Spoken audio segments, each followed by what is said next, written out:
नमस्कार मित्रांनो. कुठल्याही गव्हर्नमेंट एक्झामसाठी the Indian express and the Hindu हे दोन न्यूजपेपर भरपूर महत्त्वाचे असतात आणि या दोन न्यूजपेपरमधला एक भरपूर महत्त्वाचा विषय किंवा सेक्शन म्हणजेच इकॉनॉमीचा. मित्रांनो, आपल्यापैकी बरेच विद्यार्थ्यांना गव्हर्नमेंट एक्झाम द्यायची तर असते, पण या सर्वच एक्झाममध्ये इकॉनॉमीचा सेक्शन असल्यामुळे बरेचसे विद्यार्थी हार मानून जातात. मित्रांनो, तुम्ही हार नका मानू. आपण आपला आजच्या या व्हिडिओच्या माध्यमातून द इंडियन एक्सप्रेस या न्यूजपेपरमधला इकॉनॉमीचा सेक्शन भरपूर सरळ व सोप्या भाषेत समजून घेण्याचा प्रयत्न करणार आहोत. चला तर मग बिना उशीर करता आजच्या या व्हिडिओला सुरुवात करूया. त्याच्या या व्हिडिओमध्ये आपण द इंडियन एक्सप्रेस या न्यूजपेपरमधल्या ह्या 5 इम्पॉर्टंट टॉपिक्सवर जे आपल्या गव्हर्नमेंट एक्झामसाठी युजफुल आहेत त्यांच्यावर चर्चा करणार आहोत. आपण पहिले बघूया की फुल रिडेम्पशन म्हणजे काय असतं, प्रायव्हेट प्लेसमेंट ऑफ शेअर्स हे काय असतं, आपण त्याच्यावर चर्चा करूया. आपल्याला माहिती आहे की जो GST ॲक्ट होता जो 2017मध्ये आला, त्याचेच भरपूर सगळे कंपोनेंट्स आहेत. त्याचाच एक कंपोनंट म्हणजे GSTR म्हणजे GST रजिस्ट्रेशन नंबर. तर त्याचेच GSTRचे वेगळे कंपोनेंट्स काय आहेत, वेगवेगळे टाईप्स काय आहेत आणि आता त्याच्यात काय अमेंडमेंट झाले आपण त्याच्यावर चर्चा करू. त्यानंतर आपण CCD म्हणजेच कॅफे कॉफी डे ही जी कॉफी चेन आहे त्याचे नवीन CEO कोण आहे त्यांच्याबद्दल थोडं जाणून घेऊया. आणि त्याच्याच नंतर आपण बघूया की इंडिया आणि चायना मधला जो ट्रेड आहे तो कसा आहे आणि कोणामध्ये कसा ट्रेंड चेंज कसा होतो आपण त्याच्यावर थोडी चर्चा करू. पण ह्या व्हिडिओ स्टार्ट करण्याच्या पहिले आजचा एक ओव्हरव्ह्यू घेऊया. जर तुम्ही आजचा इंडियन एक्सप्रेस हा न्यूजपेपर बघितला असेल तर त्याचा इकॉनॉमीचा सेक्शन असा दिसतोय.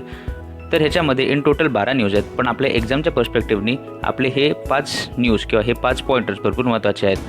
तर बाकीचे जे न्यूज आहेत ते पण तुम्ही वाचू शकतात. हे जे पॉईंट्स आहेत तुम्हाला एसे रायटिंगमध्ये किंवा जर डिबेटमध्ये कुठे पार्टिसिपेट करत असाल किंवा तुमचा पॉईंट हे किंवा पॉईंट ऑफ व्ह्यू जर कुठे शेअर करायचा असेल तर तिकडे भरपूर महत्त्वाचे पडतात. पण आपण जर एक्झामसाठीच बघितलं तर हे जे 5 पॉईंट्स आहेत ते भरपूर महत्त्वाचे आहेत. ते चला तर मग पहिला पॉईंट बघूया. तोच म्हणजे व्हॉट इज फुल रिडेम्पशन.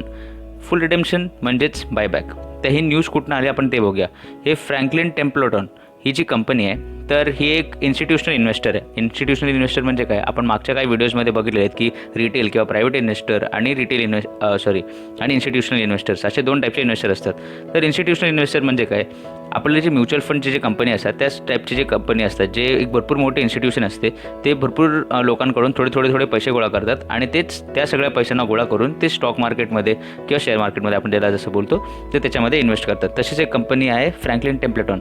पण त्या कंपनीचा आता काही एक प्रॉब्लेम झालेला आहे आणि त्यांनीच त्याचे युनिट होल्डर्स जसे शेअर, जर एका कंपनीचे शेअर होल्डर्स असतात तसेच एका म्युच्युअल फंडच्या सारखे किंवा इन्स्टिट्यूशनल इन्व्हेस्टरचे असतात त्याचे जे शेअर होल्डर्स आहेत त्यांना आपण युनिट होल्डर्स बोलतो.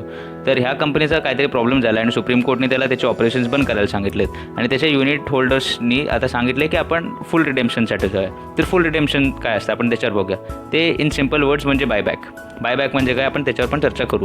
तर पण त्याचं एक टेक्स्टबुक डेफिनेशन आपण बघूया. तर ते काय असतं, it describes the repayment of any money market fixed income security at or before the asset's maturity date. Okay, म्हणजे काय, मनी मार्केट म्हणजेच काय, जे आपलं शेअर मार्केट आहे त्या मार्केटमधला एक अशी income security, fixed income security म्हणजे ते कन्फर्म आहे, ते तुम्हाला भेटणारच आहे. जसे बॉन्ड झाले, डिबेंचर्स झाले, ते रिपर्चेस करता तुम्ही कधी, तेव्हा त्याची मॅच्युरिटी डेट आहे. समजा आजच्या तारखेला 8 तारखेची समजा त्याची मॅच्युरिटी डेट आहे, तर तुम्ही आजच किंवा पहिलेच किंवा 8 तारखेच्या पहिले जर तुम्ही ते परत परचेस करून टाकलं मार्केटमधून तर त्याला काय बोलतो आपण, रिडेम्पशन, फुल रिडेम्पशन. भरपूर इझी शब्दात जर बोलायला गेलो तर म्हणजे काय, समजा तुमच्याकडे एक बाईक होती, ती तुम्ही एकाला विकली. ओके, आणि तुम्ही त्याला काय बोलत, मी नंतर घेतो, बघतो, ठीक आहे, जमलं तर घेईन. आणि त्यानंतर तुम्ही त्याला बोलाल की 1 महिन्यापर्यंत तुझ्याकडे ठेव, नाही जमली तर ती तुझीच ठेव, नाहीतर मी तुला पैसे देऊन ती परत घेऊन जाईन. ओके, तर ते 1 महिन्याच्या पर्यंत म्हणजे आजपासून पुढच्या 1 महिन्यापर्यंत जर तुम्ही त्या 1 महिना संपल्या घेतली किंवा त्याच्या 20 दिवसातच घेऊन टाकली तर तुम्ही परत बायबॅक करून टाकली त्यालाच. म्हणजे तिला काय केलं, फुल्ली रिडेम करून टाकलं. म्हणजे ते तुमची जी सिक्युरिटी होती, म्हणजे तुमची जी बाईक तुम्ही एकाला दिलेली होती ती तुम्ही परत स्वतःकडे घेऊन टाकली आणि त्याला त्याचे पैसे परत देऊन टाकले. तेच म्हणजे काय, full redemption. Easy. Okay, next topic बघूया. What is private placement. आता ही जी न्यूज आर्टिकल आहे ते न्यूजपेपरच्या बरोबरमध्येच आहे. तर हा जो आर्टिकल आहे त्यात त्यांनी सांगितले की इंडियन जी कंपनीज आहेत तर त्या लोकांनी जवळपास मार्केटमधून 73,215 करोड रुपीज उचललेत डेटच्या फॉर्ममध्ये आणि ते पण प्रायव्हेट प्लेसमेंट थ्रू. आता डेट तर आपल्याला माहिती आहे की ऋण. ओके, तर ते उचलले, पण कसं प्रायव्हेट प्लेसमेंट. आता मग प्रायव्हेट प्लेसमेंट काय असतं आणि ते वेगळं कसं असतं नॉर्मल प्लेसमेंटचं असून ते आपण बघूया. तर प्रायव्हेट प्लेसमेंट म्हणजे काय, तर त्याचं एकदा टेक्स्टबुक डेफिनेशन बघू आणि इझी वेमध्ये शिकून घेऊ. तर सगळ्यात पहिले जर त्याची डेफिनेशन बघायला गेलो तर it is an alternative to issuing or selling a publicly offered security as a means of raising capital. Okay, here both offering and sale of debt or equity securities is made between a business and a select number of investors. Okay, थोडं किचकट आहे, आपण easy वेमध्ये शिकूया. Okay, आता विचार करा तुम्ही एक कंपनी आहात. ओके, आणि तुमची कंपनी स्टॉक मार्केटमध्ये लिस्टेड आहे. तर स्टॉक मार्केटमध्ये लिस्टेड आहे म्हणजे काय, आता ते पब्लिकसाठी ओपन आहे की तुमच्या कंपनीचे शेअर्स ते लोक बाय करू शकतात. जर त्यांची तेवढी तर त्यांचा बजेट असेल तेवढा आणि तुमच्या शेअरचा प्राईस किंवा जे तुमच्या कंपनी तेवढी प्रॉमिसिंग असेल तर ते लोक बाईंग आणि सेलिंग ती होत राहील. ओके, त्या हिशोबाने सगळी याची मार्केट प्राईस ठरेल. पण आता जर तुम्हाला असं झालं की यार आता सगळ्यांपर्यंत तर पोहोचलो, पण मला अजून पैसे पाहिजेत, पण मला सगळ्यांकडून पैसे नाही उचलायचे आहेत. मला असेच काही क्वचित असे 10-15 लोक पाहिजेत जे मला जेवढी अमाऊंट आहे तेवढी अमाऊंट देतील आणि मला एवढे शेअर्स पण त्यांना विकायला लागणार. मग अशा वेळेला काय करावं बरं, तर अशा वेळेला आपण यूज करतो प्रायव्हेट प्लेसमेंट. आता प्रायव्हेट प्लेसमेंट काय असतं आपण ते एकदम इझी वेमध्ये शिकून घेऊया. एक कंपनी जी स्टॉक मार्केटमध्ये लिस्टेड आहे, ओके, तर ती काय करेल की आता पहिलेपासून त्याचे पब्लिक शेअर्स आहेत, बरोबर, पब्लिक लिमिटेड कंपनी झाली ना, तर ती पब्लिक म्हणजे काय, पब्लिकसाठी ओपन. पण त्याचे जे शेअर होल्डर्स आहेत, त्याचे जे बोर्ड ऑफ डिरेक्टर्स वगैरे आहेत, तर ते लोक काय ठरवतील, बघा आपल्याला अजून पैशाची गरज आहे का. आता त्याच्यात पण ह्या लोकांनी दिलेलं आहे की का पाहिजे, त्यांनी कशासाठी पैसा उचलला आहे, की त्यांना अजून कॅपिटल अजून पाहिजे त्यांना, किंवा त्यांना जे लोन रिपेमेंटसाठी पाहिजे, किंवा वर्किंग कॅपिटल म्हणजे रोजचे जे त्यांचे इलेक्ट्रिसिटी बिल पेमेंट झालं, किंवा वेजेस वगैरे झाले, किंवा सॅलरी वगैरे द्यायचे, त्या म्हणजे डे टू डे रोजमर्रासाठी जे पैसे लागतात त्यासाठी खर्चासाठी पाहिजेत, त्या असे वेगळे कारणासाठी त्यांना पैशाची गरज लागू शकते. तर ते काय म्हणतील की आपल्याला पैसा उचलायचा आहे ना, आपण डायरेक्ट मार्केटमधून नाही, सगळ्यांसाठी आपण अजून शेअर्स नको विकूया, पण एक काम करू, एक फिक्स पर्सेंट ऑफ शेअर घेऊ. ओके, आणि ते आपण प्रायव्हेटली एकाला जाऊन देऊ. की आता समजा की एक कंपनी आहे तुमची आहे, ठीक आहे, तर तुम्ही लोक आलात की श्लोक एक काम कर, तू हे घे एवढे पर्सेंटेज ऑफ शेअर आणि तू मला तेवढा पैसा दे. ओके, तर ह्याचं मिनिंग काय झालं की तुम्ही हे सगळ्यांना नाही ऑफर दिली, ही ऑफर कोणासाठी आली, माझ्यासाठी स्पेसिफिक प्रायव्हेट ऑफर होती, हे की नाही, म्हणून ते काय झालं प्रायव्हेट प्लेसमेंट. प्रायव्हेटली तुम्ही येऊन ते शेअर्स माझ्याकडे प्लेस केले आणि त्याच्या बदल्यात मी तुम्हाला पैसा दिला. किती म्हणजे इन जनरल ते आपल्याकडे किती आले, 73,215 करोड रुपीज. हे भरपूर मोठी अमाऊंट आहे, पण ते कशासाठी मोस्टली वापरणार आहेत, कॅपिटल आउटले म्हणजे अजून कुठे ना कुठे एक्सपांड करतील बिझनेस त्यासाठी वापरतील, किंवा लोन रिपेमेंट किंवा वर्किंग कॅपिटल, असे 3 मेजर हे एरियाज आहेत ज्याच्यासाठी हे प्रायव्हेट प्लेसमेंट कंपनीजनी यूज केलेलं आहे. ओके, प्रायव्हेट प्लेसमेंट परत एकदा जर ओव्हरव्ह्यू बघितलं तर एक पब्लिकली लिस्टेड कंपनी एक आपल्या प्रायव्हेट कॅपॅसिटीमध्ये आपले थोडेसे शेअर्स एका प्रायव्हेट व्यक्तीला किंवा इन्स्टिट्यूशनला विकते आणि त्याच्या बदल्यात त्याकडून पैसे घेते, आणि ही जी ऑफर असते ती पब्लिकसाठी नसते, त्या पर्टिक्युलर लोकांसाठीच असते, म्हणून प्रायव्हेट आहे ती. ओके, नेक्स्ट न्यूज बघूया आपण. क्वार्टरली GSTR हेल्प हे करेल की नाही करेल, आपण त्याच्यावर चर्चा करूया. आता GSTR म्हणजे काय, GST आपल्याला माहिती आहे, goods and service tax. R म्हणजे रजिस्ट्रेशन. म्हणजे आपल्याला माहिती आहे की जर आपण इन्कम जर जनरेट करतोय तर त्याच्यावर आपल्याला इन्कम टॅक्स द्यायला लागतो. तसेच जर असे बिझनेसेस जे आहेत ते लोक जे गुड्स किंवा सर्व्हिसेस विकतात किंवा परचेस करतात त्याच्यावर ते लोक GST पे करतात. तर हे असं पूर्ण सगळी सिस्टम आहे, आणि त्यासाठी जी सिस्टम जो आपण बनवला आहे तो म्हणजेच काय GSTN म्हणजे काय, goods and service tax network. आणि त्याच्यात जो नंबर जो भेटतो प्रत्येकाला, जसं आपल्याकडे एक हाऊस नंबर असतो किंवा आयडेंटिटी कार्ड नंबर असतो, तसंच जो एक रजिस्टर्ड माणूस असेल किंवा रजिस्टर्ड बिझनेस असेल त्या GSTNचा म्हणजेच काय गुड्स अँड सर्व्हिस टॅक्स नेटवर्कचा जर एक रजिस्टर्ड मेंबर असेल त्याला GSTR नंबर भेटतो, ठीक आहे. आणि त्या लोकांना फायलिंग्स करायला लागतात. फायलिंग म्हणजे काय की या महिन्याच्या तर तुमचं जेवढं पण उलाढाल झाली, जेवढी पण टर्नओव्हर होता, जेवढे पण तुम्ही परचेस केले किंवा सेल केला, किंवा ह्याचा जो ओव्हरव्ह्यू आपण टर्नओव्हर जर बघितला त्या हिशोबाने तुम्हाला वेगळ्या सेक्शनमध्ये वेगळे पैसे भरायला लागतात. त्याला बोलतो आपण काय, फायलिंग बोलतो, फायलिंग ऑफ शेअर बोलतो, फायलिंग ऑफ टॅक्स. ओके, तर मग असं टाईप्स ऑफ GSTR काय असतात, त्याचे 3 मेजर टाईप्स आहेत, GST1, GST2 आणि GST3. ओके, आता ह्या सगळ्यांवर आपण चर्चा करू. ओके, सगळ्यात पहिले म्हणजे GSTR1. ओके, तर हे काय असतं की हे आतापर्यंत मंथली होतं, पण आता ह्या लोकांनी डिसाईड केलं की आपण याला क्वार्टरली करू. तर आपण त्याच्यावर पण पुढे चर्चा करूया की ते खरंच युजफुल असेल की नाही, आपण त्याच्यावर पुढे चर्चा करू. तर GSTR1 हे काय असतं, is a monthly return of outward supplies. Essentially it is a return showing all the sales transaction of a business. Okay, आता हे भरपूर लॉजिकली अरेंज केलेले, ठीक आहे. 1 म्हणजे काय दिलं या लोकांनी, जे पण असे ॲक्टिव्हिटीज एका बिझनेसने केले ज्याच्याने त्याचा इन्कम जनरेट झाला. ओके, पहिले काय असेल, स्वतःचा माणूस काय बघेल, आपला इन्कम जनरेट बघेल, आपला रेव्हेन्यू बघेल, बरोबर. तर म्हणून काय पहिला GSTR1मध्ये काय होतं की आउटवर्ड म्हणजे आपल्याकडचे जे गुड्स आहेत किंवा सर्व्हिस आपण जे देतो ते जे आपण विकले लोकांना आणि त्याच्या बदल्यात जो रेव्हेन्यू जनरेट झाला त्याच्यावर जो GST लागला तो GSTR1वर येतो. ओके, GSTR2 पण आपण जेव्हा सेल करतोय कुठली वस्तू, तर म्हणजेच काय साहजिक आहे की आपण ते कुठं तरी परचेस केलेलं होतं, म्हणूनच काय आलं, आता सेकंड कोणाला प्रायोरिटी दिली त्यांनी, GSTR2. म्हणजेच काय, it is a monthly return that summarises the details of inward purchases of taxable goods and or services. म्हणजेच काय, आपण जे लोकांपर्यंत गुड्स GSTR1च्या माध्यमातून लोकांपर्यंत पोहोचवलेले, पण ते आपण कुठं तरी विकत घेतले असतील ना, ते रॉ मटेरियल कुठं तरी आलं असेल, किंवा सर्व्हिसेसमधून पण आपण कधी कुठनं जर आउटसोर्स केलं असेल तर मग त्याच संदर्भात जे पण सगळे परचेसवर जो पण टॅक्स लागला, GST लागला, तो कुठे येईल, GSTR2च्या याच्यात. ओके, GSTR1 आणि GSTR2 एक इझी आहे. GSTR1 सेल्सवर जो GST लागला तो, आणि GSTR2 त्याच बिझनेसच्या परचेसेसवर जे तिने परचेस केले कुठनं तरी, ते कुठे लागलं, GSTR2वर. ओके, तर ह्या दोघांना जर समराईज केलं आणि ह्या दोघांच्या हिशोबाने जर जी फायलिंग केली तर त्याला आपण बोलतो GSTR3. हेच काय, is a monthly return with the summarise details of sales, purchases and sales during the month along with the amount of GST liability. This return is auto generated by pulling information from GSTR1 and GSTR2. म्हणजे हे स्वतःहून आपल्याला जाऊन file करायला लागतं का, तर नाही, असं काही नसतं. आपण GSTR1 जो केला आणि GSTR2, हे म्हणजे 1 काय होता, जे आपण सेल केला त्याच्यावर, आणि GSTR2 काय होता, जो आपण परचेस केला त्याच्यावर, ह्या दोघांवर जी GST नेटवर्क आहे ते आपोआपच ऑटो समराईज करून, ऑटो जनरेट करून ते काय करतो, GSTR3 फाईल करून टाकतो. ओके, म्हणजे एक इम्पॉर्टंट पॉईंट असा आहे की जर तुम्ही काहीच सेल वगैरे नसेल केलं, तुमचा बिझनेस बंदच होता, पण तुम्ही रजिस्टर्ड आहात नेटवर्कवर, तरी पण तुमचा GSTR3 फाईल होईल. का, कारण की ऑटो जनरेटेड होतं, आपण बघितलं, आणि त्यात काय दाखवेल, तो नील रिटर्न असं दाखवेल. तर तुम्हाला काय भेटणार आहे, नो बिझनेस ॲक्टिव्हिटीला काय होईल, तो नील रिटर्न होऊन जाईल. ओके, तर हे आपल्याला कळलं की GSTR ह्याचे 3 कंपोनेंट्स काय होते, GSTR1, GSTR2, GSTR3. ओके, आता GST काउन्सिल म्हणजे GSTचे जे पण सगळे निर्णय होतात ते GST काउन्सिलच्या थ्रू होतात. ह्याच्यात कोण असतात, तर आपले जे फायनान्स मिनिस्टर आहेत सेंटरचे, म्हणजेच आपल्या सीतारामनजी, ते असतील. मग त्यानंतर जे स्टेटचे पण बाकी सगळे जे फायनान्स मिनिस्टर्स आहेत ते लोक पण असतील, आणि ते लोक भेटून बसून ते लोक GST काउन्सिलमध्ये ते लोक चर्चा करतात आपापसात, आणि त्या हिशोबाने ठरवतात की आता GSTचं कसं पुढे आपण कशी वाटचाल करायला पाहिजे. ओके, तर त्याच ह्याच्याबाने आता असं GST काउन्सिलने हा प्रस्ताव मांडला, आणि तो मोस्टली अप्रूव्ह पण होईलच, की आपण जो GSTR हे जे सगळे आपण बघत होतो, GSTR1, 2, 3 हे सगळे जे मंथली बेसिसवर होते ते मंथली करण्याशिवाय आपण क्वार्टरली करूया. म्हणजेच काय, क्वार्टर म्हणजे किती होतात, 4 महिन्यातून एकदा. ओके, 3 महिन्यातून एकदा, 12 महिन्याच्या क्वार्टर म्हणजे 3 महिने. ओके, म्हणजे असंच किती, जे तुम्ही वर्षाला 12 वेळा तुम्ही GSTR भरत होता, तो आता तुम्हाला किती वेळा भरायला लागेल, वर्षातून 4 वेळा. ओके, म्हणजे 3 महिन्यातून एकदा.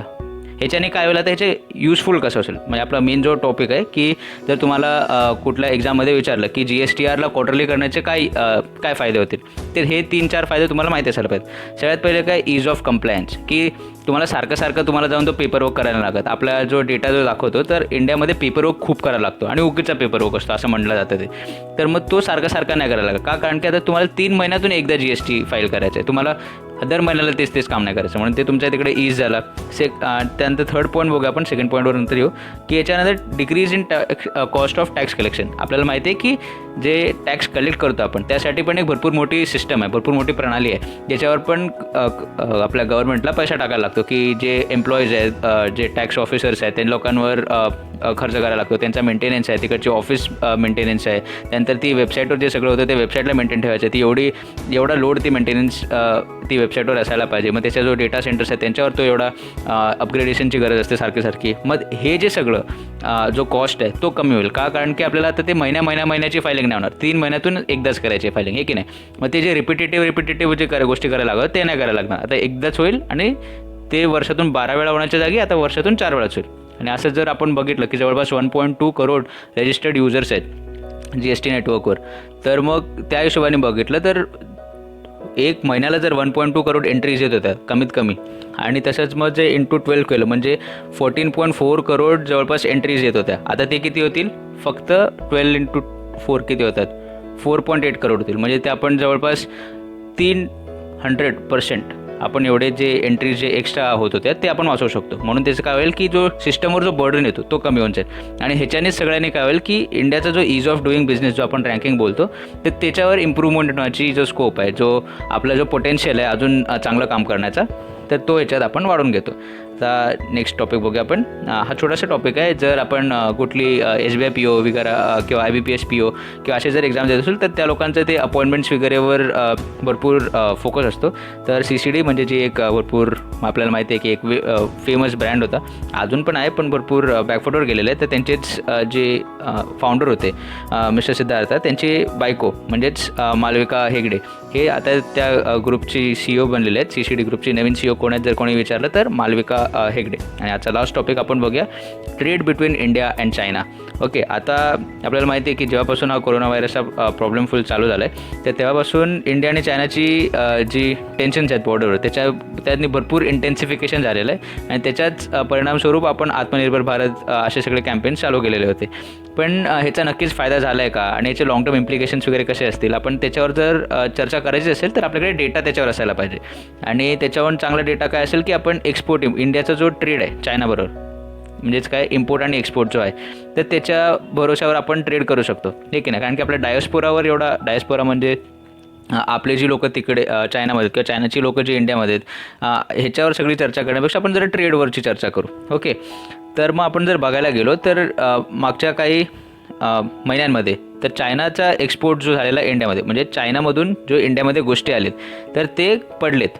ओके, म्हणजे त्यांचा जो रेट आहे, पर्सेंटेज आहे, तो खालती आला आहे. आणि आता आपण किती अमाऊंटचा जर ट्रेड इम्पोर्ट करतो आहे आपण, तर जवळपास $59 बिलियन आपण इम्पोर्ट आहे चायनाकडून इंडियाकडे येणारा. ओके, आणि तोच इंडियाचा एक्सपोर्ट चायनाला, म्हणजेच काय इंडियामधून एक्सपोर्ट होऊन चायनाला जातो आहे, तर त्याचा जो पर्सेंटेज आहे तो 16% इन्क्रीज होऊन आता जवळपास आपण $19 बिलियन एक्सपोर्ट करतो आहे चायनासाठी. ओके, आता जर याच्यात तुम्ही प्रायमा फेसी जर बघितला तर ह्याच्यातच डिफरन्स जो आहे तो जवळपास $40 बिलियन आहे. आणि तो कोणाला फेवर करतो आहे? चायनाला फेवर करतो आहे. म्हणजे फक्त एकटा इंडियाकडून चायना $40 बिलियन एका वेळेला कमवते.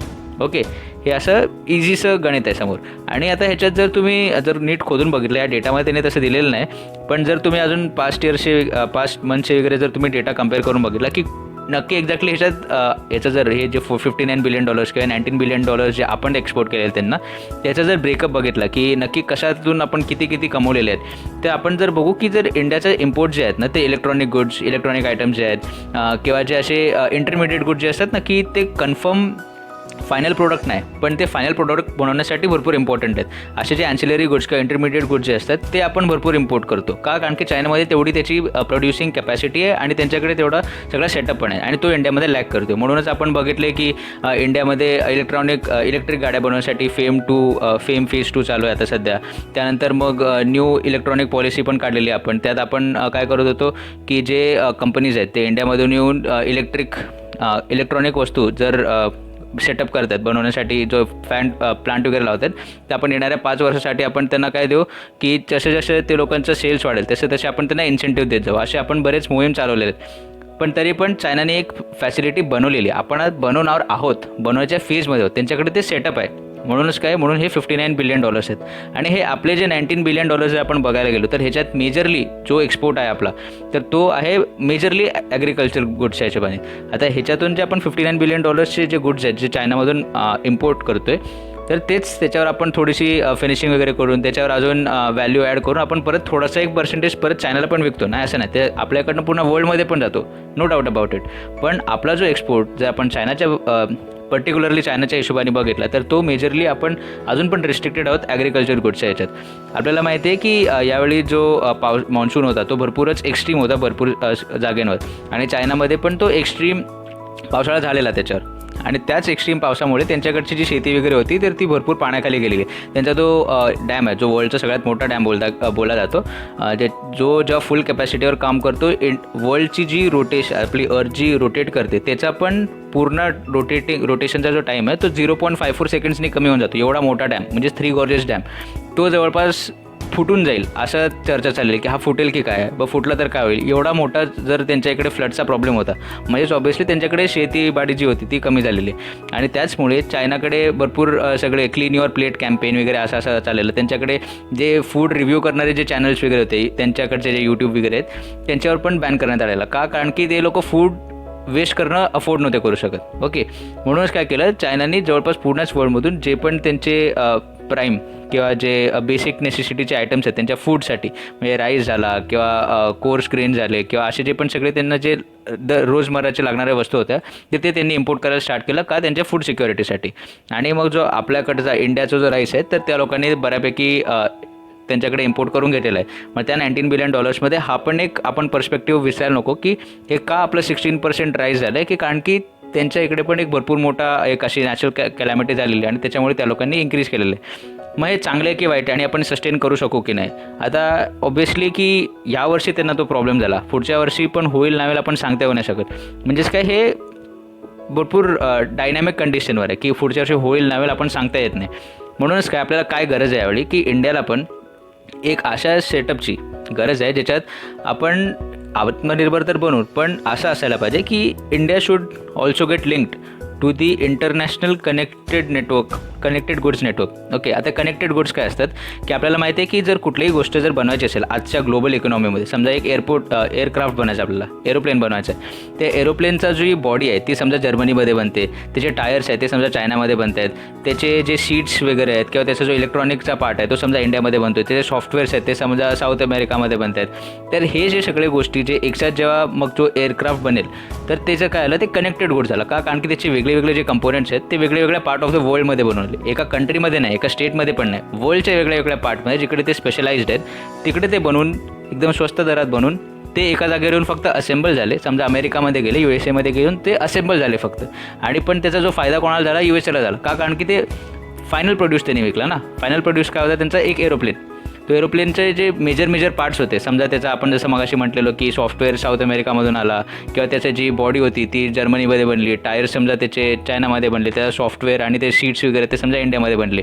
पण हे सगळं समजा आता USAने इम्पोर्ट केला, त्या लोकांनी ते असेंबल केलं आणि आता तेच या सगळ्या कंट्रीना परत विकणार. का? कारण की एअरक्राफ्टची गरज सगळ्यांनाच आहे. म्हणूनच काय होतं की जे फायनल प्रोड्यूस जो आहे किंवा तो जो पूर्ण नेटवर्क आहे त्या नेटवर्कमध्ये घुसण्याची भरपूर जास्त गरज आहे इंडियासाठी. हो, India is playing a pivotal role in each and every industry which is there. म्हणजे इंडियाचे जो रोल आहे या सगळ्या इंडस्ट्रीमध्ये कोण निगेट नाही करू शकत, कोण नाही बोलू शकत की इंडिया नाही काम करत आहे. इंडिया काम करते, पण आपल्याला अजून फास्ट काम करायची गरज आहे. कारण की आपले जे कॉम्पिटिटर्स आहेत ते एकतर भरपूर पुढे आहेत आपल्याहून किंवा ते पुढे जाण्याची भरपूर जद्दोजहद करत आहेत. म्हणून जर आपण आता तयारी नाही केली आणि जर अशी एक सिस्टम नाही बनवली ज्याच्याने जे बाहेरचा जो इन्व्हेस्टमेंट येतो आहे आपला FDI आपण ज्याला बोलतो, त्याला जर नीट कॅपिटलाइज नाही करू शकलो, आपला जो एवढा चांगला लेबर फोर्स आहे आपल्याकडे, तर तो अफोर्डेबल लेबर फोर्स आहे, जर त्याला आपण 100% युटिलाइज नाही केलं तर मग आपण थोडा कुठे ना कुठे लॅग करत जाऊ आणि तोच बॅकलॉग पुढे जो आपल्याला बनायचं आहे की एक $5 ट्रिलियन इकॉनॉमी बनायची 2024पर्यंत, त्या स्वप्नापर्यंत पोहोचायला भरपूर एक प्रॉब्लेम होऊन जाईल. म्हणूनच आपल्याला गरज एवढीच आहे की आपण आपला जो पोटेन्शियल आहे, आपली जी युनिक स्पेशलायझेशन आहे, तर त्याच्यावर फोकस करून आपण त्या स्पेशलायझेशनला वर्ल्डचे जे कनेक्टेड गुड्स नेटवर्क आहे त्याच्यावर कसं आपण ॲड ऑन करू शकतो आणि आपली जी जागा आहे त्या पूर्ण वर्ल्ड इकॉनॉमीमध्ये, ग्लोबल इकॉनॉमीमध्ये ती कशी आपण अजून भक्कम करू शकतो त्याच्यावर काम करण्याची गरज आहे. तर आजचे हे 5 पॉईंट्स होते. तर थँक्यू. आशा आहे की तुम्हाला व्हिडिओ आवडला असेल. जर तुम्हाला व्हिडिओ आवडला असेल आणि तुम्हाला या व्हिडिओची PDF पाहिजे असेल तर आपल्या टेलिग्रामवर चॅनल आहे अभ्यास नावाचा, पण आपण त्याला अभ्यास असं म्हणतो कारण की आपण एकदा नाही, आपण डबल अभ्यास करू, ज्याच्याने आपण आपली सक्सेसफुल होण्याचे चान्सेस आपण डबल करू शकतो. तर थँक्यू. जर तुमचे कुठले मित्रमैत्रिणी किंवा भाऊ बहीण असतील जे असे गव्हर्मेंट एक्झामची तयारी करत असतील आणि त्यांना इकॉनॉमीचा पोर्शन थोडा जड जात असेल किंवा त्यांना आवड असेल अजून सोप्या भाषेत समजून घेण्याची, तर आपला हा व्हिडिओ त्यांच्यापर्यंत नक्की पोहोचवा. आणि थँक्यू. तुमचे जर काही सजेशन्स असतील तर नक्कीच तुम्ही कमेंट सेक्शनमध्ये लिहू शकतात. आपल्या टेलिग्राम चॅनलला जॉईन करायला नक्की विसरू नका. व्हिडिओला लाईक करा आणि नक्कीच शेअर करा. धन्यवाद.